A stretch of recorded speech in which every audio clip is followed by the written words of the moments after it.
বিসমিল্লাহির রহমানির রহিম। আসসালামু আলাইকুম everyone, welcome back to my channel. আশা করি আপনারা সবাই ভালো আছেন।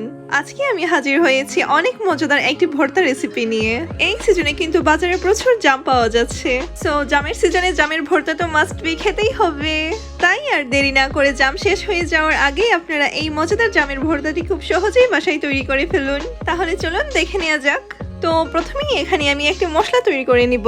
মশলাটার জন্য এখানে আমি 3 চা চামচ ভাজা লবণ আর 1 চা চামচ মরিচের গুঁড়া নিয়ে ভালো করে মিক্স করে নিচ্ছি। লবণটা কিন্তু মাস্ট বি ভাজা হতে হবে। তাছাড়া ভাজা লবণটা আমাদের এত বেশি ক্ষতি করে না যতটা কাঁচা লবণ করে থাকে।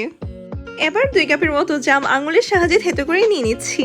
জামগুলো থেতো করে নিতে নিতে ততক্ষণে আপনাদের জানিয়ে দিই আমার চ্যানেল 500 সাবস্ক্রাইবার্স হয়ে গেছে। Thank you so much my YT family আমাকে এভাবে সাপোর্ট করার জন্য।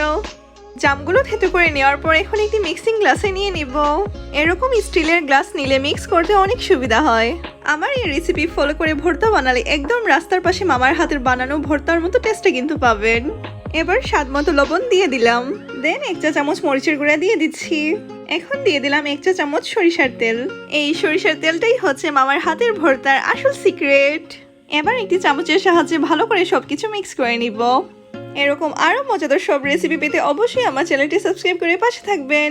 এখন 1 চা চামচ চিনি দিয়ে আবার ভালো করে মিক্স করে নিলাম। এখানে আমি কোনোভাবেই জামগুলো ঝাঁকিয়ে নিচ্ছি না, কারণ ঝাঁকানোর পরেও মাঝে মাঝে আস্ত জামগুলো থেকে যায়। এবার সার্ভিং এর জন্য কিছু পরিমাণ লেবুর রস আর আগের তৈরি করা মশলাটা নিয়ে নিলাম। এখন সার্ভিং বাটির ওপর অংশে লেবুর রসটা লাগিয়ে মশলাগুলো লাগিয়ে নিব। এভাবে করলে সার্ভ লুকটা অনেক সুন্দর আসে। বাসায় একবার হলেও ট্রাই করে দেখবেন, ইনশাআল্লাহ কেউ নিরাশ হবেন না। দেখতেই পাচ্ছেন সার্ভ বাটির লুক কত ভালো লাগছে। আশা করি এই আইডিয়াটা আপনাদের ভালো লাগবে। আমি আবার আরেকটি করে দেখাচ্ছি। এখন সার্ভিং বাটিতে জামের ভর্তাগুলো নিয়ে নিব।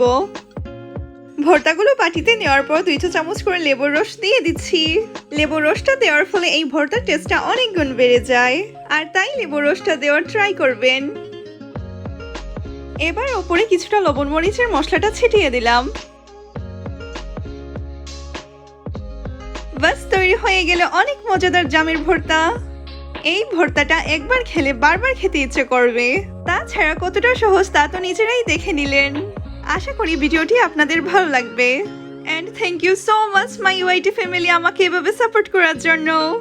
ভালো লাগলে অবশ্যই আমার চ্যানেলটি সাবস্ক্রাইব করবেন এবং বেল বাটনটি অন করে রাখবেন আমার পরবর্তী ভিডিও নোটিফিকেশন সবার আগে পাওয়ার জন্য। আল্লাহ হাফেজ।